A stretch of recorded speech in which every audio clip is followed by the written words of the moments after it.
weary traveler to mythology for sleep.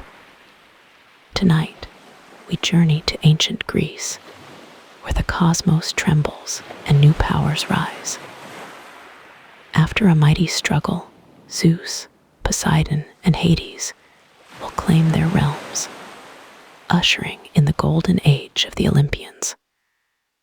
Settle in as we explore how these iconic gods came to rule, and let their ancient stories guide you gently towards slumber.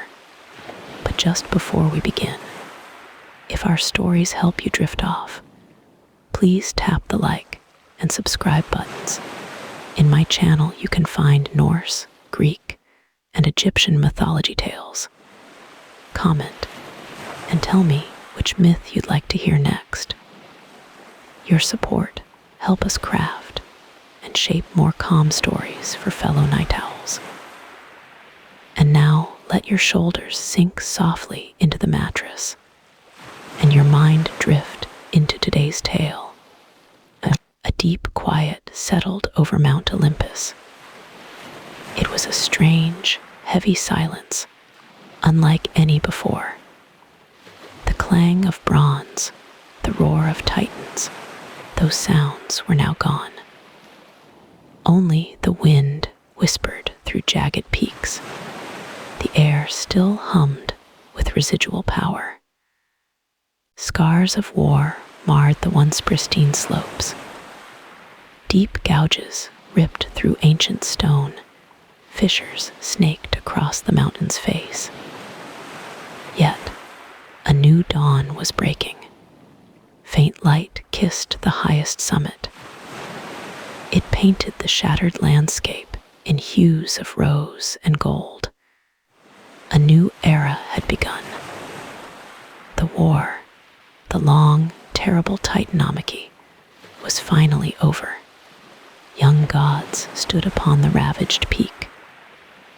Their forms were weary, their faces smudged with soot and triumph. They surveyed a world in chaos. It was a world they had fought for. Zeus stood tallest among them.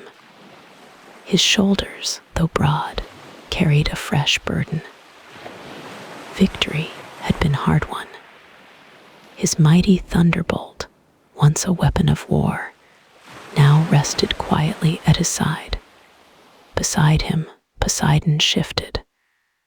The trident in his hand seemed to hum. It yearned for the deep. His eyes, the color of the sea, reflected a yearning for calm. Hades, cloaked in shadows, stood apart. His gaze was distant, his thoughts lingered in the darkness. The underworld beckoned. It was his domain, now and forever. The sisters, too, were present. Hera, regal even in disarray, smoothed her gown. Her brow was furrowed with thought. A new purpose stirred within her. Demeter, her face streaked with dirt, looked down. The ravaged earth below pained her. She longed to heal it. Life was her sacred charge. Hestia, quiet and watchful, kept a small flame alive. It flickered softly in her cupped hands. It was a beacon of hope. It was the heart of their new home. They were the Olympians. They were the victors. Kronos, the terrible father, was vanquished. He lay bound in Tartarus, the deepest abyss. His reign was over. His monstrous siblings, the Titans, shared his fate. They were imprisoned too. Their tyranny had ended. A new age had dawned. A powerful sense of relief washed over them. It was a profound, aching relief, but it was fleeting. A vast, daunting task lay ahead. The world below them was unformed. It was a swirling expanse of raw elements. Mountains were jagged, oceans churned without purpose. It was chaos. "The war is done," Zeus's voice rumbled. It echoed across the silent peak. His voice was tired, yet it held new authority. Poseidon nodded slowly. "But what now, brother?" he asked. His voice was deep. It carried the sound of the ocean's depths. "The world is unmade." Hades shifted in the shadows. "Order," he stated simply.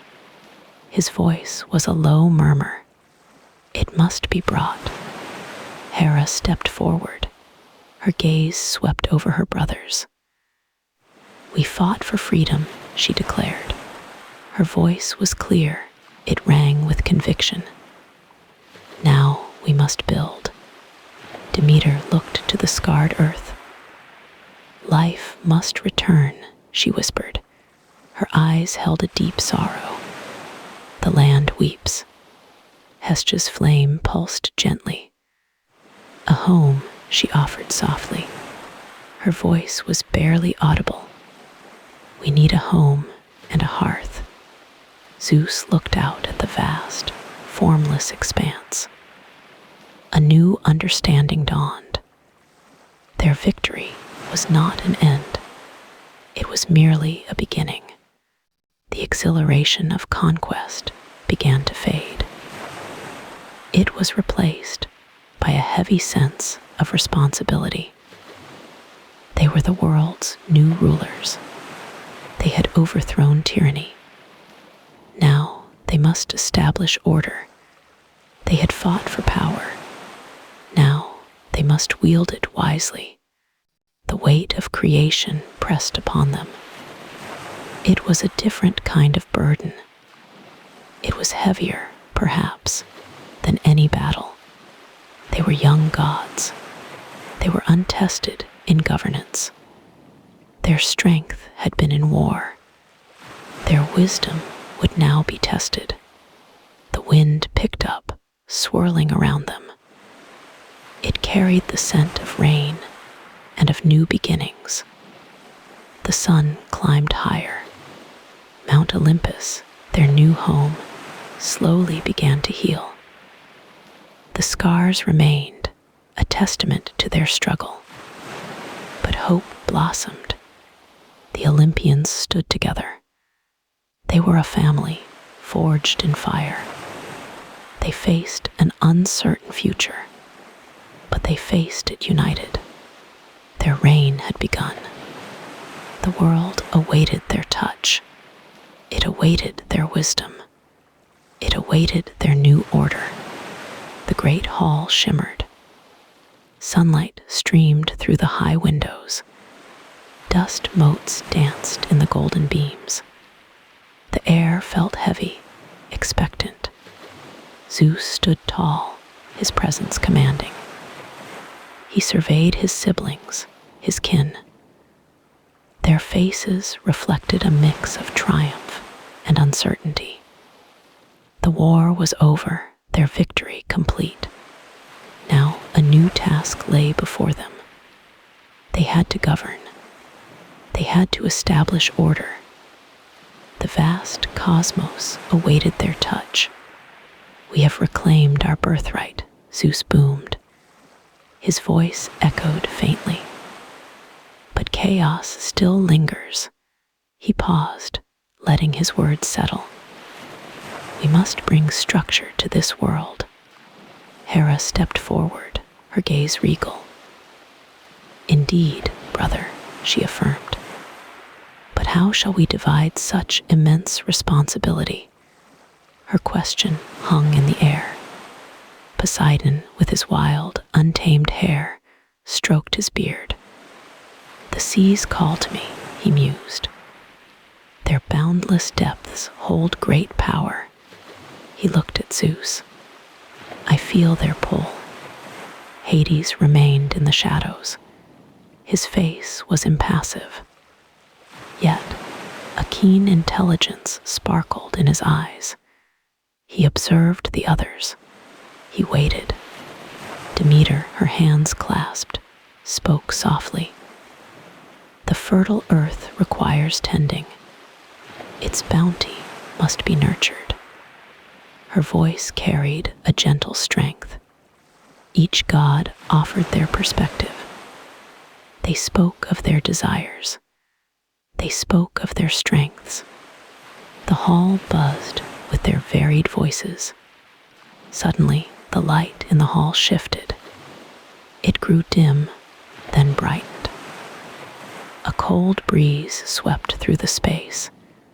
It carried the scent of ancient dust. A hush fell over the Olympians. Their jovial debate ceased. All eyes turned to the entrance. Something profound was happening. 3 figures emerged from the swirling mists. They moved with an unnerving grace. Their steps made no sound. Their presence was palpable. They were old, so very old. Their faces were etched with the lines of eternity. Their eyes held the wisdom of ages past. The first, Clotho, held a distaff. A shimmering thread spun from her fingers. It pulsed with a faint, ethereal light. She was the spinner. The second, Lachesis, clutched a measuring rod. Her gaze was steady, unwavering. She was the allotter of destinies. The third, Atropos, carried a formidable pair of shears. Their blades gleamed dully. They seemed to hum with an unseen energy. She was the cutter of the thread. These were the Morai. These were the Fates. Their arrival was unexpected. It was unprecedented. Silence stretched, thick and heavy. Even Zeus seemed awed. He had never encountered such ancient beings. Their power was immense. Clotho's voice was like rustling leaves. "The threads of destiny are woven," she began. It was barely a whisper. Yet, everyone heard. Lachesis's voice was deeper. "Your victory is noted, but a new order must arise." Her pronouncement was firm. Atropos's voice was like grinding stone. "The world demands balance. Its domains must be clearly defined." Her words resonated through the hall. Zeus, recovering his composure, spoke. "Fates," he acknowledged. "To what do we owe this profound visit?" His tone was respectful. Lachesis stepped forward slightly. "The cosmos cannot be ruled by many hands," she declared. "Not in its primary forms." 3 realms, Clotho added. Her thread continued to spin.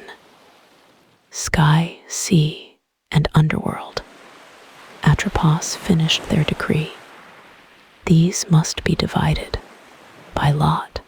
Her shears glinted.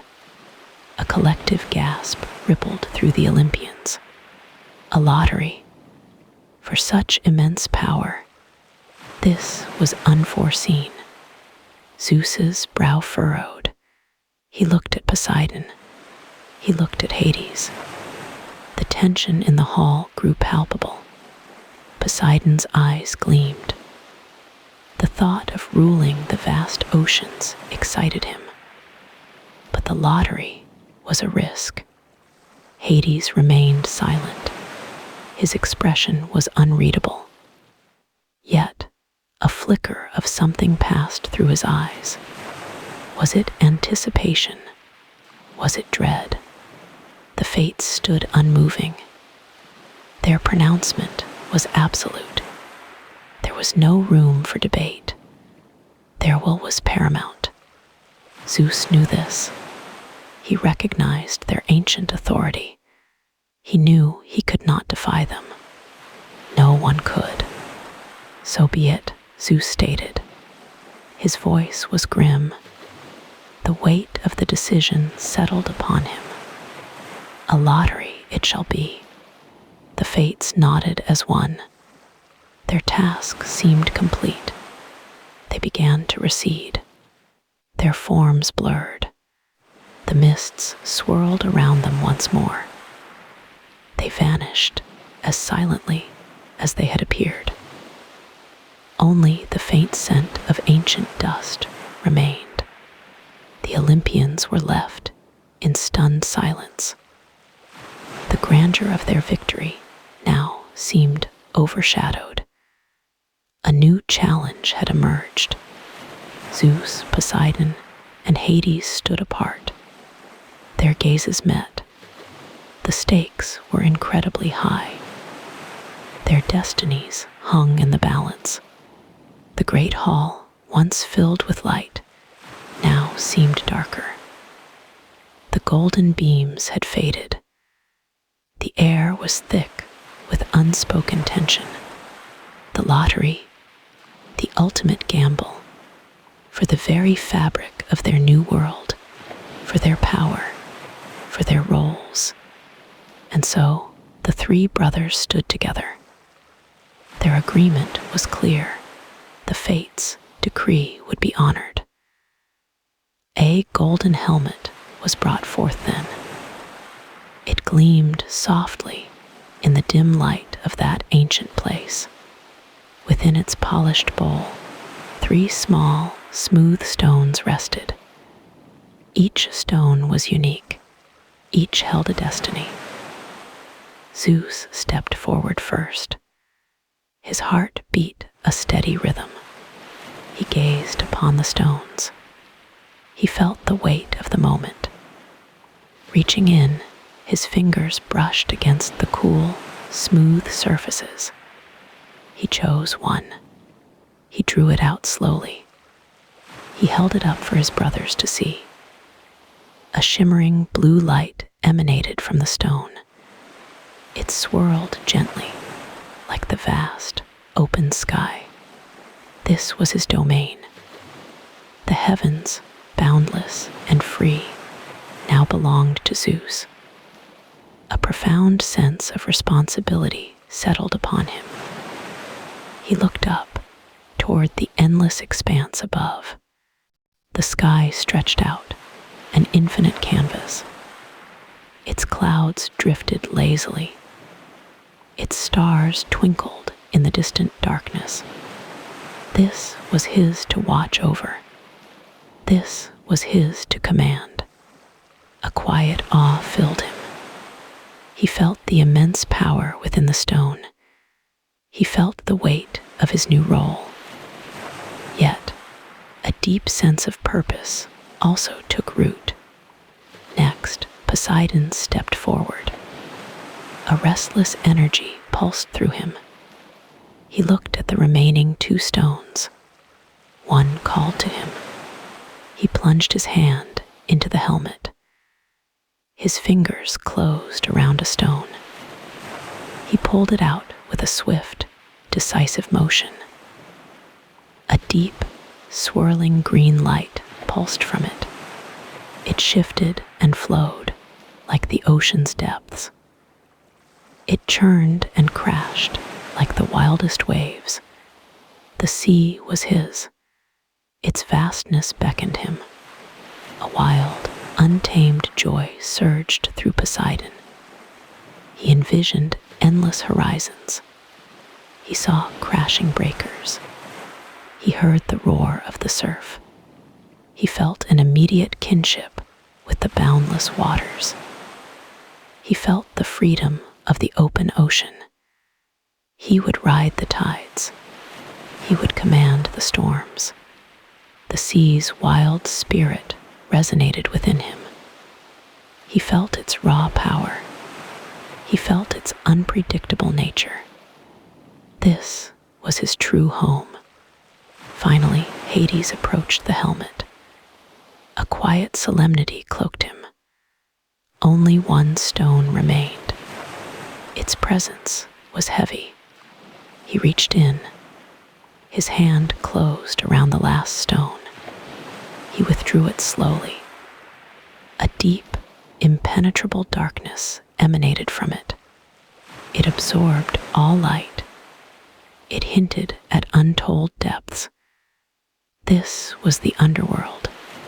This was his destined realm. Hades gazed at the stone. A hint of melancholy touched his features. His domain was not of light. His domain was of shadows. He accepted his fate. He accepted his solemn duty. He would rule the realm of the departed. He would guide the souls of the dead. The underworld awaited him. Its silence was profound. Its mysteries were vast. He felt the weight of its eternal stillness. A quiet strength settled within him. He would be a just ruler. He would maintain order. He would guard the balance. And so the lots were cast. The destinies were sealed. Zeus, Poseidon, and Hades stood as rulers, each in their own magnificent domain. The golden helmet sat empty now, its purpose fulfilled. The ancient place hummed with new energy. A new era had begun. Zeus looked towards his brothers. A silent understanding passed between them. Their bond was strong. Their responsibility was immense. The sky, the sea, the underworld, 3 brothers, 3 realms. The world was forever changed. The Olympians had begun their reign. Zeus stood on the highest peak. The wind whispered secrets around him. He gazed at the vast, empty sky. This was his domain now, his to shape. A deep breath filled his chest. He felt the air's raw power. A tingling sensation began in his fingertips. It spread quickly through his arms, into his very core. He lifted his hands slowly. A shimmering mist appeared. It swirled gently, then gathered. The mist grew thicker, turning white. These were the first clouds. They drifted lazily above him. He watched them, fascinated. A soft smile touched his lips. He pushed more energy upward. More clouds formed, fluffy and bright. The sky began to fill. White billows floated everywhere. He felt a profound connection. They were extensions of his will. He could move them, guide them. He practiced for a while. He sent clouds scurrying. He made them gather tightly. Then he dispersed them again. The sky became his canvas. Next, he felt a new urge. He wanted to bring rain. He focused his mind intently. The clouds above him darkened. A low rumble vibrated. Tiny droplets began to fall. They pattered softly on the rocks. The scent of wet earth rose. It was a sweet, clean smell. Life would soon follow. He then willed the rain to stop. The clouds parted slowly. A golden light streamed through. The sun warmed his face. He felt immense satisfaction. This was true power, benevolent power. He could nurture the world now. He could provide what was needed. He was the sky's protector. One day, a strange energy stirred. It hummed deep within the earth. It pulsed with raw, wild force. He felt drawn to its source. He followed the powerful vibration. It led him to a hidden cave. The air inside crackled. A forge glowed fiercely. 3 figures worked there. They were the Cyclopes, masterful smiths. Their muscles rippled with strength. Sparks flew from their hammers. They turned as he entered. Their single eyes gleamed. A deep voice boomed out. "Lord Zeus, you have arrived." They presented him with a gift. It was a magnificent weapon. It pulsed with blue light. It crackled with raw energy. "This is your thunderbolt," one said, "forged from the sky's essence." He reached out a hesitant hand. The bolt fit perfectly within his grasp. It felt alive, a part of him. He raised it high above his head. A mighty roar echoed forth. Lightning flashed across the cave walls. He stepped outside, eager. He wanted to test its might. He aimed it at a distant peak. A blinding flash erupted. The mountain trembled violently. Rocks tumbled down its sides. A deep crater formed. The power was exhilarating. He learned to control its force. He practiced day and night. Sometimes he just made it spark. Other times he unleashed its full fury. He could summon it at will. It appeared in his hand instantly. It was his ultimate weapon. It solidified his dominion. He began to build his home. It would be above the clouds, a place befitting his reign, a palace of pure light. He gathered celestial materials. Stardust formed the foundation. Cloud mist became the walls. Lightning bolts shaped the pillars. The palace rose majestically. It shimmered with divine light. It was grand and imposing, a true seat of power. Its halls stretched endlessly. Its chambers were vast. Light streamed through every window. The view was breathtaking. He looked down on the world. It lay peaceful below him. He felt a sense of calm. This was his rightful place. The other gods soon arrived. They came to pay respects. Their eyes widened in awe. They gazed at his new home. They saw his mastery of the sky. They witnessed his mighty thunderbolt. A quiet reverence filled the air. They knew his power was absolute. Even Poseidon, his brother, nodded. Hades, usually aloof, observed. They felt the shift in power. Zeus was truly supreme. He welcomed them warmly. He offered them a feast. The ambrosia tasted sweet. The nectar flowed freely. He spoke of his vision. A new era would begin. Order would be established. Justice would prevail. The gods listened intently. They sensed his determination. He was a king, strong and wise. The cosmos was safe now. He felt the weight of his crown. It was a heavy burden, but he was ready for it. He was the Lord of the sky. His reign had truly begun. The heavens were his to command. He would protect all life. He would shape destiny.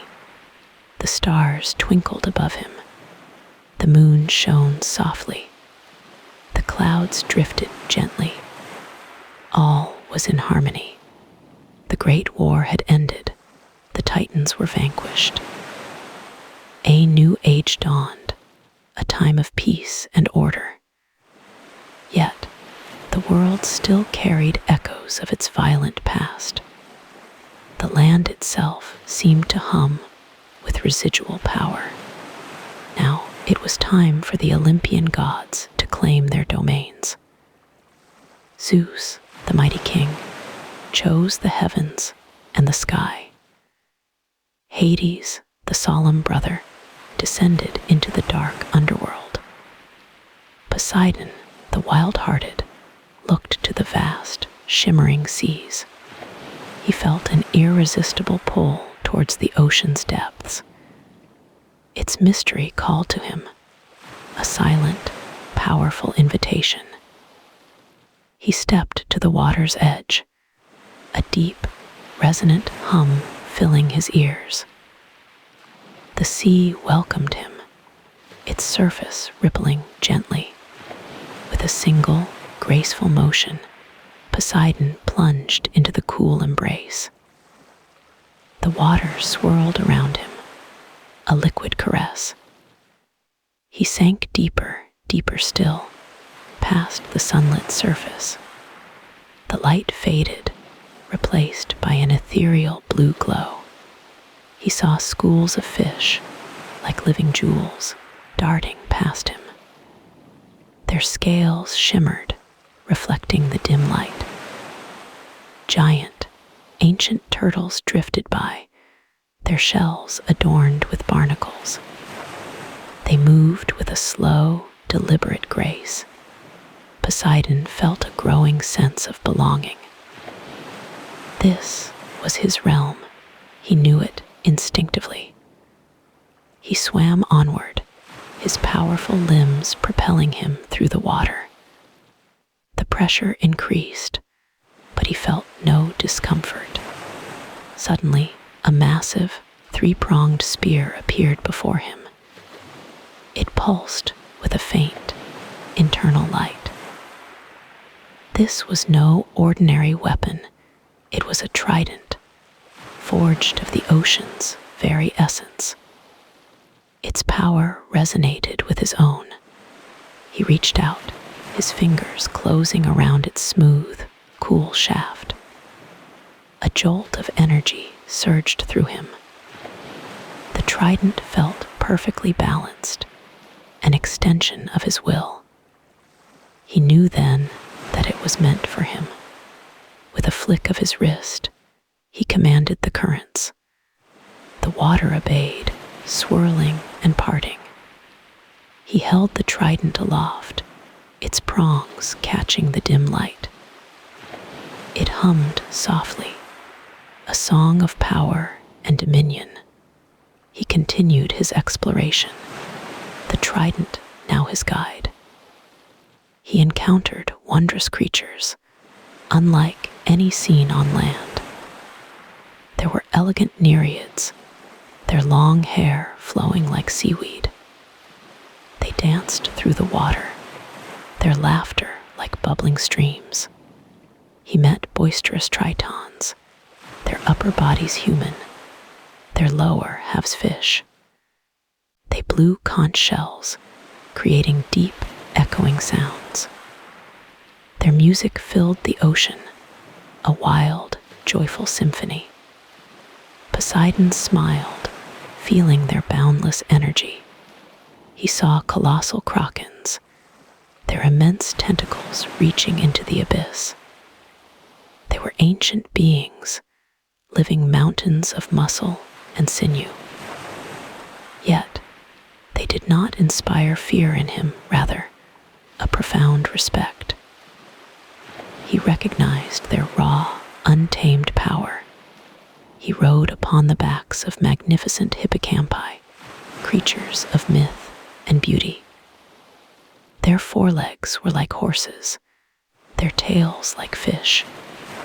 They galloped through the water, their manes flowing like banners. Poseidon felt the thrill of the ride, the wind of the current in his hair. He learned to command the very waves themselves. With a gesture of his trident, he could summon towering swells. He could calm the fiercest storms or unleash their fury. The ocean truly was his to command. As he journeyed, he envisioned his palace. It would be a place of unparalleled beauty, a testament to his power. He found a vast, open cavern protected from the strongest currents. This would be its foundation. He summoned builders from the depths, skilled craftsmen of the sea. They brought forth pearls, luminous and gleaming. They gathered corals of every hue, vibrant and intricate. The palace began to take shape, piece by beautiful piece. Its walls rose, adorned with iridescent shells. Its spires reached towards the unseen surface. Schools of fish swam through its open archways.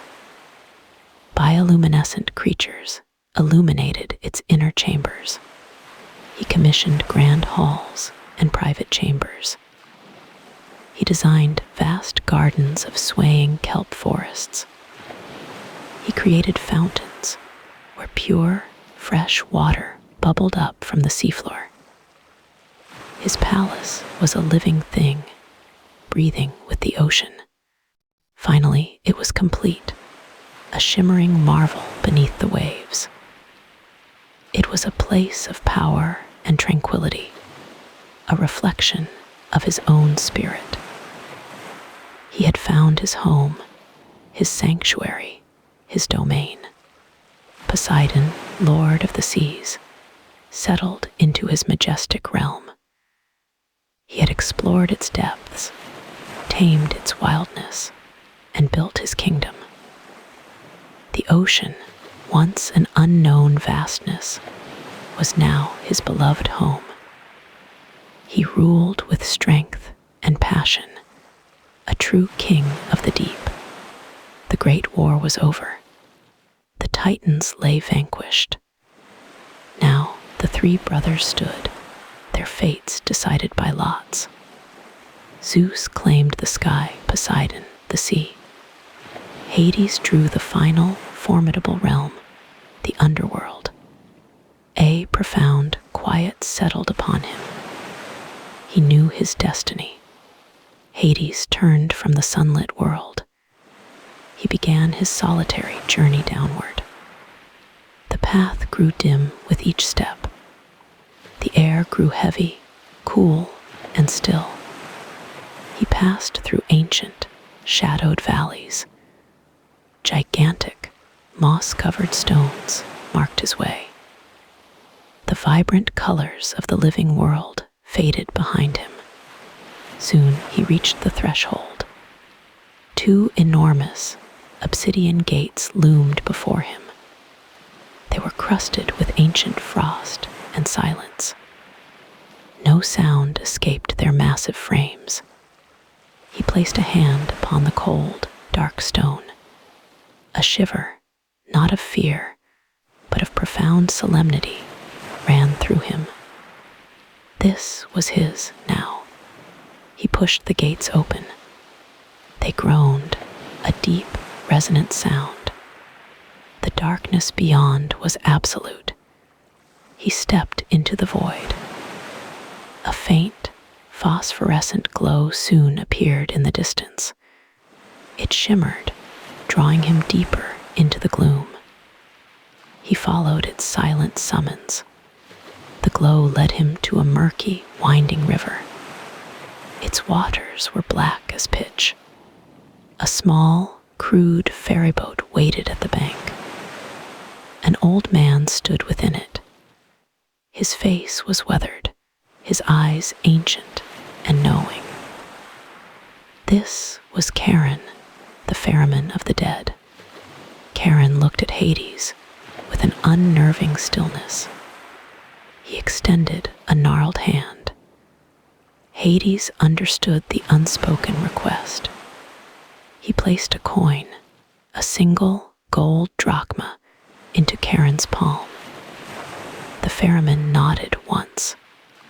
He gestured towards the boat. Hades stepped aboard. The boat rocked gently. Charon pushed off from the bank. The ferry glided silently across the Styx. No ripples disturbed its surface.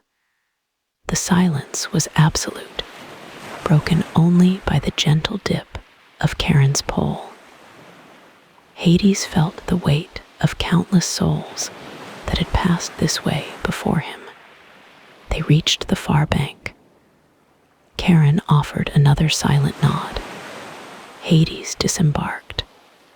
Before him, 3 colossal heads emerged from the shadows. 3 pairs of eyes, intelligent and watchful, fixed upon him. This was Cerberus, the guardian of the gates. Cerberus let out a low, rumbling growl.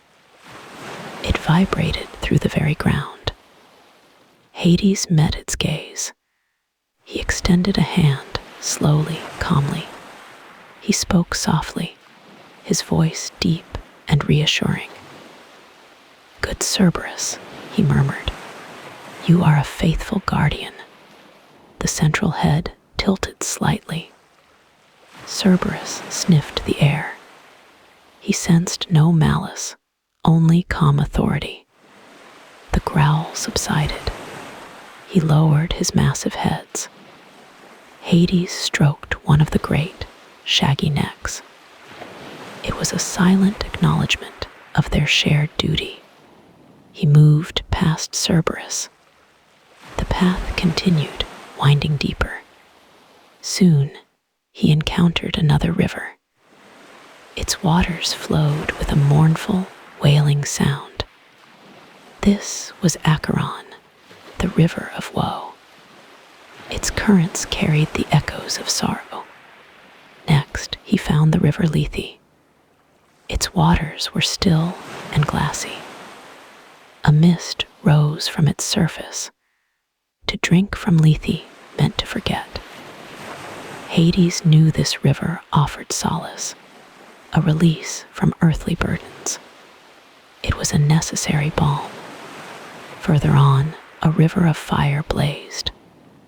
Phlegethon, its name, meant flaming. Its molten currents lit the cavern walls. It was a river of punishment, of purification. Its heat was intense, yet Hades felt no discomfort. He understood its purpose. Finally, he reached Cocytus. Its waters were frozen, bitter cold. This was the river of lamentation. Here, the tears of the unburied, the unmourned, flowed eternally. It was a stark reminder of life's unfinished business. Hades stood amidst these 5 rivers. Each held a distinct nature. Each served a vital function. He saw the intricate balance. He understood the profound order. This was not a realm of chaos. It was a realm of profound, inescapable truth. He began to shape his domain. He established his palace, grand and somber. It rose from the shadows, built of dark stone and precious metals. Its halls were vast, its chambers quiet. Torches cast long, flickering shadows. He appointed his ministers, his heralds. He set the laws of his realm. He oversaw the passage of souls. He ensured that justice was meted out. Good souls found peace. Wicked souls faced their consequences. It was a grave responsibility. Hades felt no bitterness. He felt no resentment. He accepted his role. He was the guardian of the dead. He brought order to the final journey. His realm, though unseen, was crucial. It was a necessary part of the great cycle. The underworld became his kingdom. It was a place of solemn majesty. It was a place of profound silence. And Hades, the silent king, reigned over it all. His presence was a steady, unwavering force. He was the keeper of the unseen. He was the lord of the shadows. The great earth still hummed with the brothers' power. Zeus's thunder echoed, Poseidon's waves crashed far away. Hades' quiet shadows stretched deep beneath the ground. Yet, the sisters too sought their places. Their roles were different, perhaps quieter, but they were no less vital. Hera, regal and strong, stepped forward first. She had watched Zeus claim his throne. She had seen his power, his ambition. Hera knew her worth. She was a queen, born of Kronos and Rhea. A queen deserved a kingdom. A queen deserved a king. She walked beside Zeus, her presence commanding. Her eyes held ancient wisdom. Her heart held fierce loyalty. She would be his queen. She would share his reign. Their union would bind Olympus. It would symbolize order. It would represent enduring power. Hera also chose her own domain. She became the patroness of marriage. She blessed unions between mortals. She oversaw the sacred vows. She protected the bond of family. Her presence brought dignity to every household. Her gaze ensured fidelity. She embodied the strength of commitment. Then came Demeter, gentle and nurturing. Her spirit yearned for growth. She saw the earth barren and scarred. The war had left its mark. Demeter felt a kinship with the land. She felt its silent plea. She longed to bring forth life. She knelt upon the soil.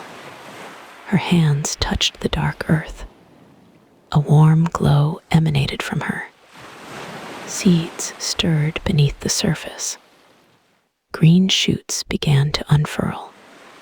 Flowers blossomed in vibrant hues. Fields of grain ripened under her touch. The world awoke with color. Demeter became the goddess of the harvest. She brought forth bountiful crops. She ensured the earth's fertility.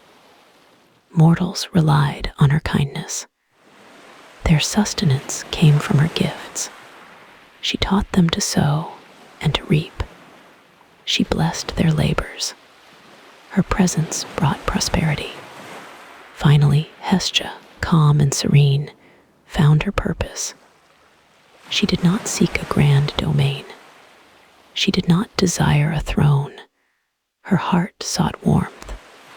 Her spirit sought solace. She found it in the hearth. The fire was life. It was comfort. It was home. Hestia chose the sacred flame on Olympus. She tended it with quiet devotion. The fire never flickered. It never died. It was the heart of the gods' abode. It symbolized unity. It represented eternal peace. All who dwelled there felt its warmth. She also became the goddess of the home. Every hearth, in every mortal dwelling, became her sanctuary. She protected the family. She fostered domestic harmony. Her presence ensured safety. It brought contentment. She was the quiet strength of every household. The sisters, though in different ways, supported their brother Zeus. Hera upheld his authority. Demeter sustained his subjects. Hestia provided a stable center. Their roles intertwined, creating balance. The gods' new world took shape. It became a tapestry of varied powers. Sometimes, Hera would sit with Demeter. They would speak of the world below. Demeter would share stories of fertile fields. Hera would speak of strong families. They would find common ground. They would share silent understanding. Their bond was deep. Hestia, ever present, would listen. Her quiet smile would warm them. The sacred flame would cast soft light. The air would be peaceful. The sisters found strength in each other. They found comfort in their shared purpose. They built a new order. The Olympians had truly begun their reign. The brothers held grand domains. The sisters held vital roles. Each thread was essential. Each power was necessary. The cosmos found its new rhythm. It found its new harmony. The age of the gods had dawned. The world now hummed with purpose. Great Zeus, Lord of the skies, watched over all. Hera, his queen, brought forth new life. Poseidon ruled the vast, deep oceans. Hades kept vigil in the quiet underworld. Demeter nurtured the fertile earth. Hestia tended the warm, sacred hearth.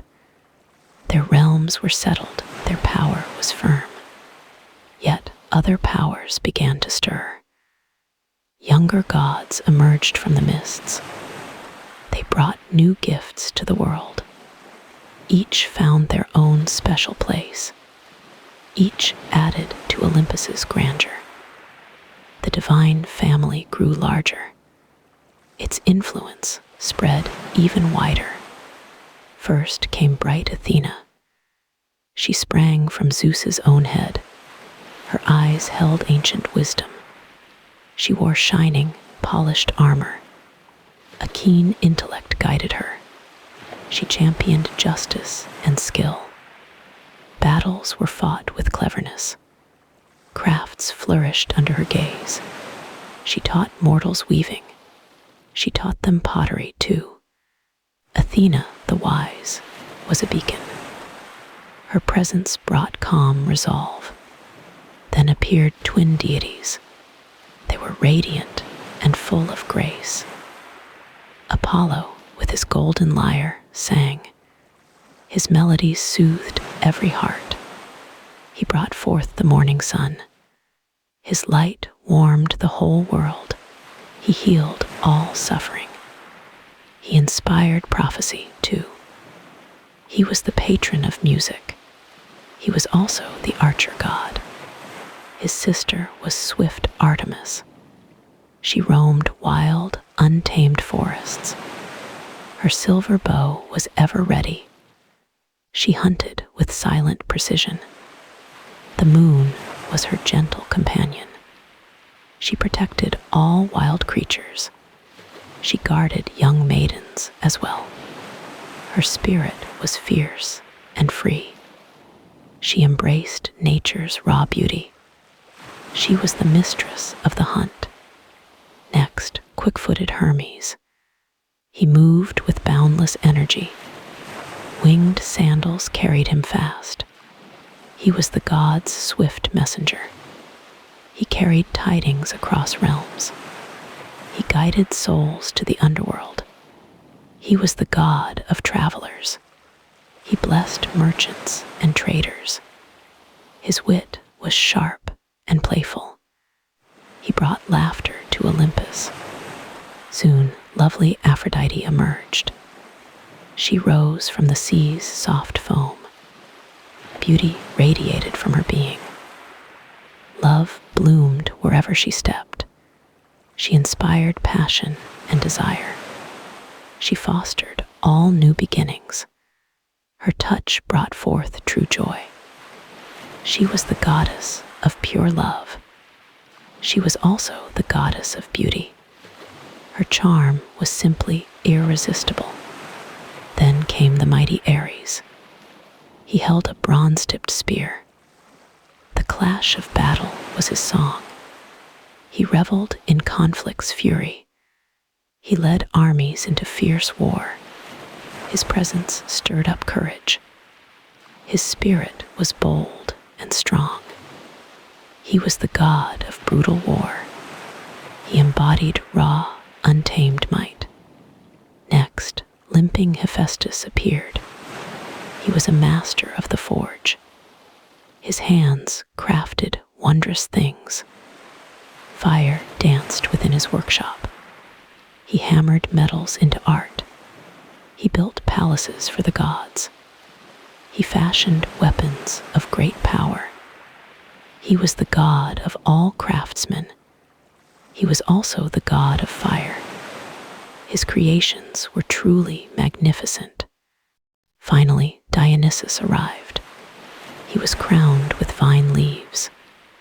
Joy followed him everywhere. He brought the gift of sweet wine. Revelry filled his gatherings. He inspired wild abandon. He celebrated life's rich bounty. He taught mortals cultivation. He taught them ecstatic dance. He was the god of pure joy. He was the god of pure revelry. These younger gods found their place. Each added to Olympus's glory. They brought new colors to the world. They brought new sounds and feelings. The Olympian family was complete. Their reign was now truly mighty. The world rested in their care. All was well. All was peaceful. The stars twinkled above them. The soft moon cast its glow. The dust settled. A new age dawned. From the ravaged plains, Mount Olympus rose. It stood majestic, a beacon of power. The gods looked upon their domain. They felt a sense of purpose.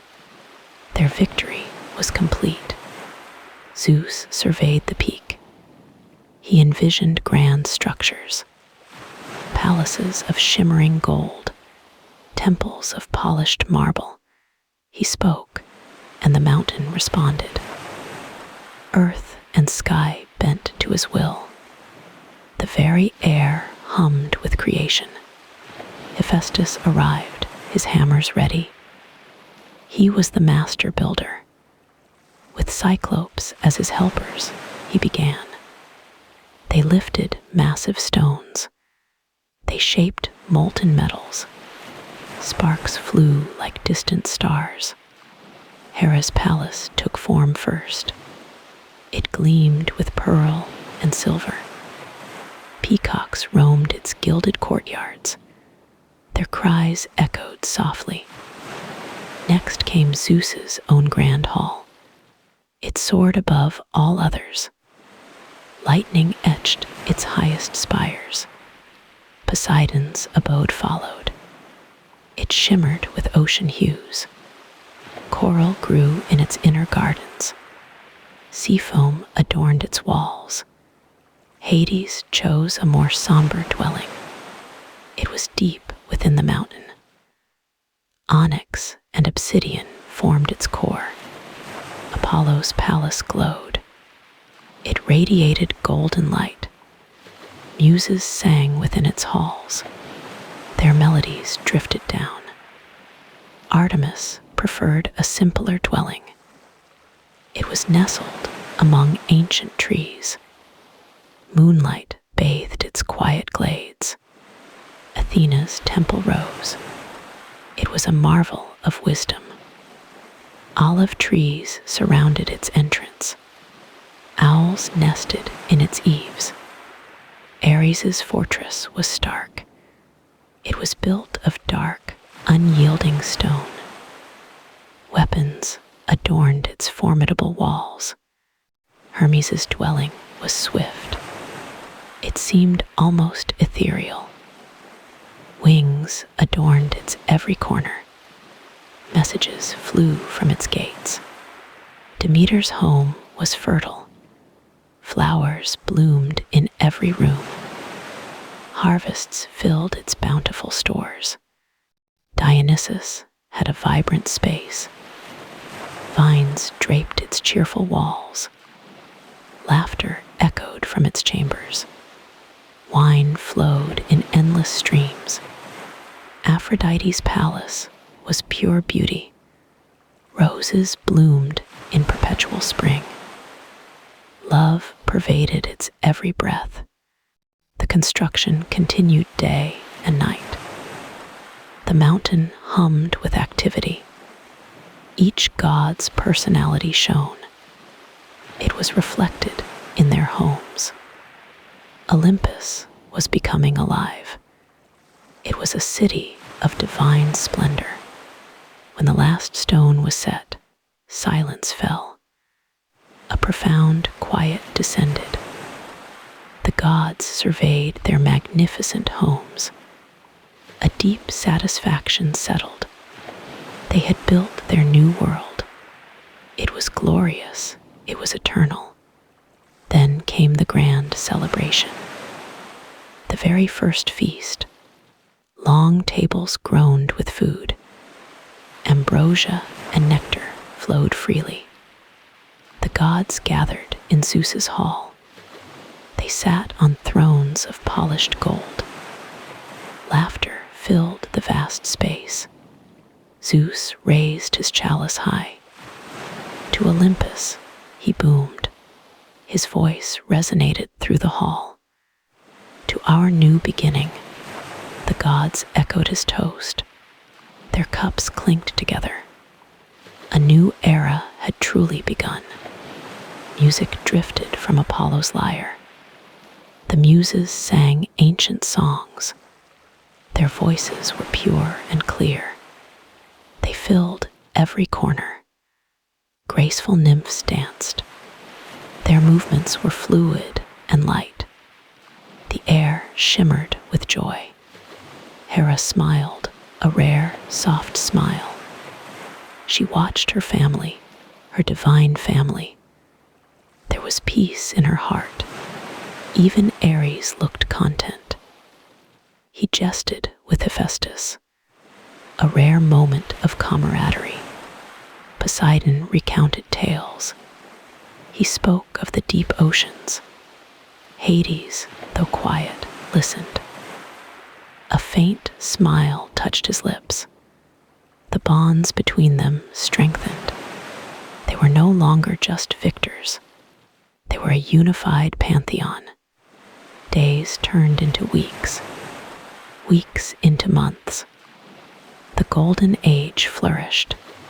Peace settled over the realm. Divine laws were established. Zeus presided over the council. His wisdom guided their decisions. Hera advised on matters of family. Athena offered strategic counsel. Demeter ensured the earth's bounty. Apollo brought the light of truth. Each god played their vital role. Their rule was just and firm. Mortals looked up in awe. They saw the shimmering mountain. They felt the divine presence. Prayers rose like incense. The Olympians listened.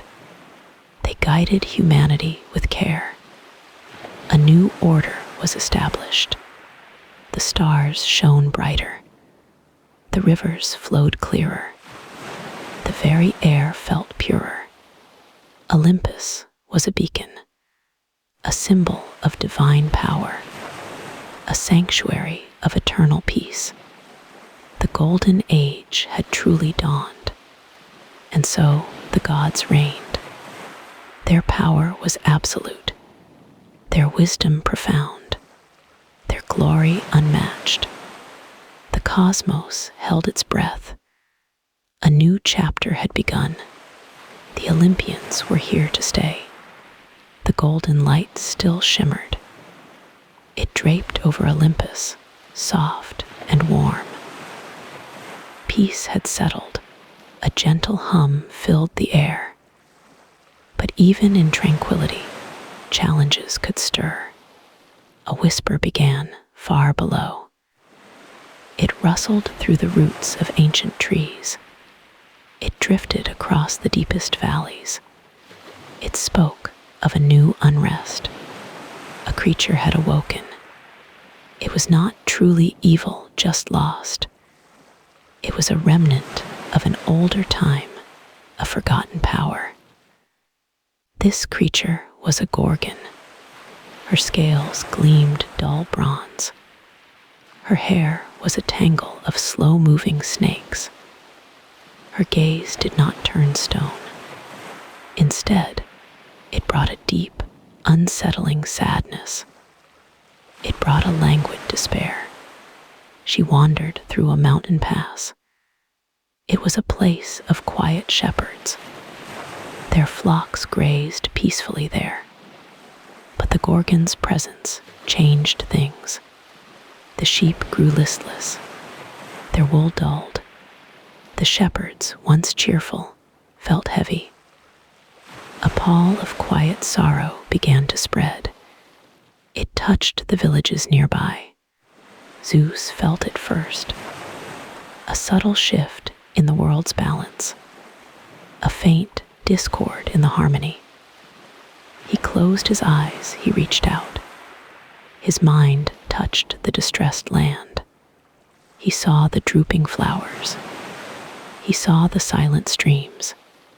He saw the shepherds' bowed heads. This was not a threat of war, but of quiet decline. This was a challenge for empathy. He called a council. His voice was calm, yet firm. "A shadow falls," he announced. "Not of violence, but of sorrow. It touches the mortal lands." Hera listened intently, her brow furrowed with concern. "A sadness, you say," she mused. "How strange, how unsettling." She thought of the mothers, of their children. Poseidon leaned forward. His eyes held a deep understanding. "The waters feel it," he confirmed. "A sluggishness, a lack of joy. It seeps into the very spring of life. Even Hades, from his quiet realm, sensed it." The newly arrived souls were different. They carried a profound weariness. They carried a resignation. "This is not a foe for thunder," Athena observed. Her wisdom shone clear. "Nor for the trident's might. This is a sorrow that needs lifting. It needs understanding." Hermes, ever swift, offered to scout. "I can fly unseen," he offered. "I can trace the source of this gloom." Zeus nodded his approval. Hermes returned quickly. His report was precise. "A gorgon," he stated. "But unlike those of myth, her gaze does not petrify. It merely saddens." The gods discussed. They debated gently how to approach such a creature, how to heal such a wound. Force seemed inappropriate. "Perhaps a song," Apollo suggested softly. "A melody to soothe her ancient heart." His lyre shimmered with potential. Demeter spoke then. Her voice was rich with Earth's wisdom. "She is lost," Demeter said. "She carries old grief. She needs a place to rest. She needs a home." Zeus considered this deeply. He valued Demeter's insight. A home for a creature of sorrow. A place of peace. He turned to Hades. "Brother," he began, "your realm knows quietude. It knows eternal sleep. Could you offer her a sanctuary?" Hades paused. His realm was for the departed, but this creature was merely lost. "My realm is vast," Hades replied. "There are forgotten corners, places of deep shadow, places of stillness." "She would not disturb the dead," Hades continued. "Her sadness would merge with the quiet. It would find its own peace there." He saw a solution. The other gods agreed. This was a compassionate approach. This was a solution born of wisdom. Apollo went first. He flew to the mountain pass. He played his lyre. The music was soft, it was mournful. It was a lullaby for an old sorrow. The Gorgon stopped her wandering. Her snake hair swayed gently. She lifted her ancient head. She listened to the sweet, sad notes. Then Demeter approached. She carried a single, luminous flower. It was a bloom of the underworld. It glowed with a gentle, violet light. "Little one," Demeter murmured. Her voice was like rich earth. "Your journey is long. Your heart is tired. There is a place for you."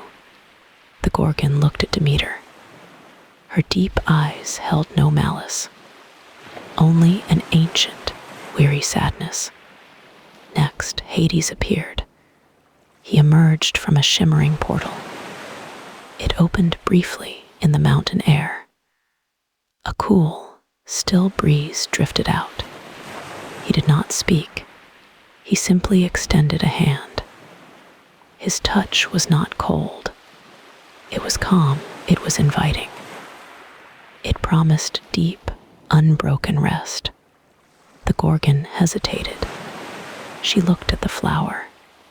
She looked at Hades's hand. She looked at Apollo's soothing music. Then slowly she moved. She walked towards Hades. She stepped through the portal. She entered the quiet realm. The portal closed softly. The mountain air lightened. The shepherds stirred. A faint color returned to their cheeks. The sheep began to graze again. Their wool seemed brighter. The streams chuckled once more. The lightness returned to the world. Zeus watched from Olympus. A smile touched his lips. This was a different kind of victory. It was a victory of compassion. It was a testament to their unity. Each god had played a part. Each power had contributed. The world below knew their influence. They were not just rulers. They were guardians. They were healers. They were the Olympians. They watched over all. They ensured peace. The celestial tapestry unfurled. Stars glittered like scattered diamonds. Zeus watched from Olympus's heights. His gaze swept across the world. It was a realm of profound order. Poseidon's waves gently lapped. They kissed the sandy shores. His trident lay at rest. No storms brewed in the depths. The ocean hummed a tranquil song. Hades, in his shadowy realm, observed. Souls drifted peacefully past. The river Styx flowed calmly. Cerberus merely dozed. Even the underworld found quietude. Up above, Hera smiled softly. Her peacocks fanned their plumes. The clouds parted, revealing blue.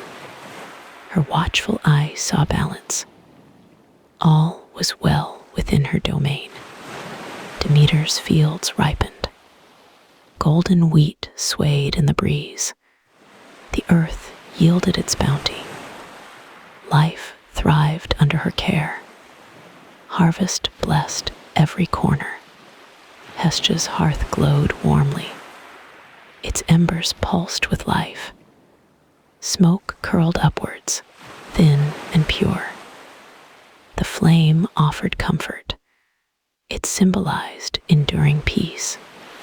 Each god in their sacred space felt it. A quiet satisfaction settled.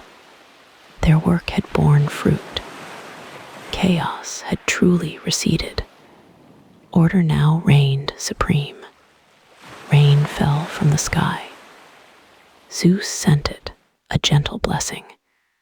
It kissed Demeter's thirsty earth. Rivers swelled, carrying life. They flowed towards the vast sea. Poseidon's tides received them. The fresh water mingled. It journeyed to the deep. Some found subterranean paths. They reached Hades' hidden streams. This interconnectedness was vital. It was a cosmic dance. The sky nourished the earth. The earth fed the rivers. The rivers replenished the sea. Even the underworld played its part. Its waters purified. They returned to the surface. A cycle unbroken and true. Life flowed endlessly onward. The Olympians saw this flow. They observed the world below. Mortals tilled their lands. They built their humble homes. Children laughed in the sunlight. Temples rose, stone by stone. Offerings were laid with care. Prayers ascended on the wind. The gods felt their devotion. It warmed their immortal hearts. Artisans crafted beauty. Poets sang of heroes. Philosophers sought wisdom. Every human endeavor bloomed. The world flourished under their reign. Athena watched, keen-eyed, her owl perched on her shoulder. Wisdom permeated the air. Justice found its rightful place. Civilization took root firmly. Apollo's lyre played. Its melodies soothed the spirit. Art flourished, vibrant and bold. Healing hands touched the sick. Light banished lingering shadows. Artemis roamed the wild. Her bow hung at her side. Forests teemed with life. Animals grazed in peace. The hunt was now balanced. Aphrodite's presence shimmered. Love blossomed everywhere. Hearts found their true mates.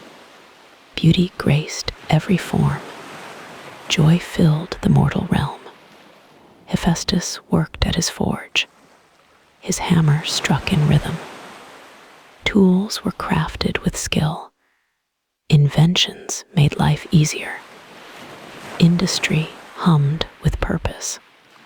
Hermes, swift and bright, carried messages. News traveled quickly. Communication flowed freely. Understanding bridged divides. The world felt smaller, closer. Each god had their domain. Each played a crucial role. No task was too small. No power was insignificant. All contributed to the whole. The grandest thunderclap, Zeus's roar, was essential. So too was Hestia's quiet flame. One commanded the heavens. The other warmed the hearth. Both were equally vital. Poseidon's mighty waves were needed, just as Demeter's gentle touch. The sea's vastness held power. The earth's fertility gave life. They worked in tandem always. Hades' solemn depths were necessary. They balanced Apollo's bright light. Death gave meaning to life. Light chased away the darkness. A perfect duality existed. This was the harmony. This was the balance achieved. The Olympians had brought it forth. They had forged a new world. It was a world of order. They watched it unfold. A peaceful landscape stretched. Rivers sparkled under sun. Mountains stood majestic. Forests whispered ancient tales. The air smelled of fresh rain. It carried the scent of blossoms. A gentle breeze stirred leaves. Nature sang its quiet song. The world was at peace. This peace was their legacy. This calm was their triumph. The Olympians had created it. Their reign was truly golden. A new era had begun. Zeus looked at his family. He saw their contented faces.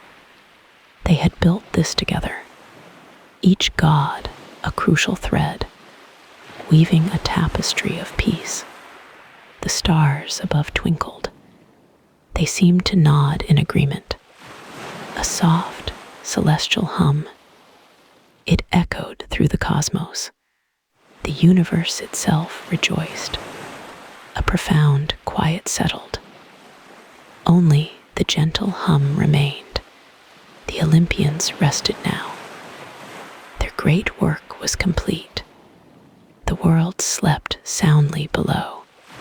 The golden light of twilight softened Mount Olympus.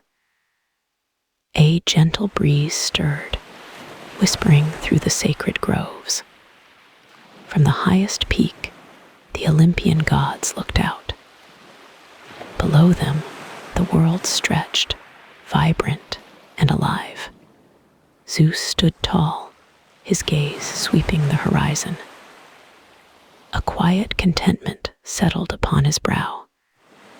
Hera, serene and regal, stood beside him. Her eyes, like deep pools, reflected the peaceful landscape. The other gods gathered. Poseidon, his trident resting, watched the distant shimmer of the sea. Demeter, her face soft, observed the fertile plains. Athena, wise and calm, surveyed the bustling cities. Apollo's lyre, silent for now, caught the last rays of sun. Artemis, ever watchful, saw the deep, quiet forests. Hephaestus, his hammer still, admired the sturdy foundations of civilization. Aphrodite, her beauty radiant, smiled at the distant laughter. Hermes, quick and agile, felt the currents of human thought. Dionysus, his spirit joyful, sensed the vibrant rhythms of life. A quiet hum filled the air. It was the sound of a world in harmony. It was the echo of their combined efforts. The cosmos, once chaotic, now moved with purpose. Each star held its place. Each river found its course. They had brought order from disarray. They had woven the threads of destiny. They had established the balance of powers. Their reign was firm, yet gentle. Their presence was a comforting constant. The sun dipped lower, painting the sky in hues of rose and violet. The world below began to twinkle. Tiny lights appeared, scattered like fallen stars. These were the homes of mortals. These were the hearths of humanity. The gods watched, their hearts full. They saw the quiet moments of joy. They heard the faint echoes of song. They felt the steady pulse of life. The world thrived under their watchful eyes. A sense of peace enveloped Mount Olympus. It was a peace earned through struggle. It was a peace born of unity. They had faced challenges. They had overcome trials. They had secured their place. Their power was immense, yet it was also a promise of protection, a promise of guidance, a promise of continued wonder. The world was safe in their hands. Zeus turned to his family. A silent understanding passed between them. Their bond was unbreakable. Their purpose was shared. They were the guardians of existence. Hera offered a gentle smile. Her love for this world was profound. She cherished its beauty. She nurtured its growth. She was its steadfast protector. Poseidon's gaze lingered on the oceans. He controlled their vastness. He ensured their bounty. He was the calm beneath the storm. Demeter felt the deep connection to the earth. Her touch brought forth life. Her presence ensured abundance. She was the very essence of growth. Athena's wisdom shone brightly. She guided human endeavor. She inspired innovation. She was the light of reason. Apollo's spirit soared. He brought light and healing. He inspired art and music. He was the harmony of the spheres. Artemis, ever vigilant, saw the wild places flourish. She protected the innocent. She honored the untamed spirit. She was the heart of nature. Hephaestus found satisfaction in creation. He crafted beauty and utility. He built foundations that endured. He was the strength of innovation. Aphrodite reveled in love's embrace. She inspired connection. She fostered beauty. She was the joy of affection. Hermes moved unseen, carrying messages of hope. He facilitated understanding. He fostered communication. He was the bridge between worlds. Dionysus celebrated life in all its forms. He brought joy and liberation. He inspired revelry. He was the spirit of freedom. Each god, in their unique way, contributed. Each god, in their steadfast presence, protected. Their reign was not one of tyranny. It was one of guardianship. The stars emerged, one by one. They glittered above Mount Olympus. They formed familiar constellations. They told ancient stories. The gods knew these stories. They were part of them. They were the authors of new chapters. Their legacy was secure. The ages to come would unfold. New challenges might arise. New wonders would certainly appear. But the Olympians would be there. They would watch. They would guide. They would protect. Their presence was a gentle reassurance. Their power, a silent promise. The night deepened. A soft, silver moon rose. Its light bathed the world in a gentle glow. The sounds of Mount Olympus quieted. Only the soft whisper of the wind remained. It carried the scent of pine. It carried the promise of dawn. It carried the peace of a world watched over. The Olympians stood unwavering. Their watch was eternal. Their commitment absolute. The world below slept soundly. It was safe. It was cherished. It was home. If these whispers brought you rest, you're welcome to subscribe for more calm tales. A gentle, like also guides fellow night owls here.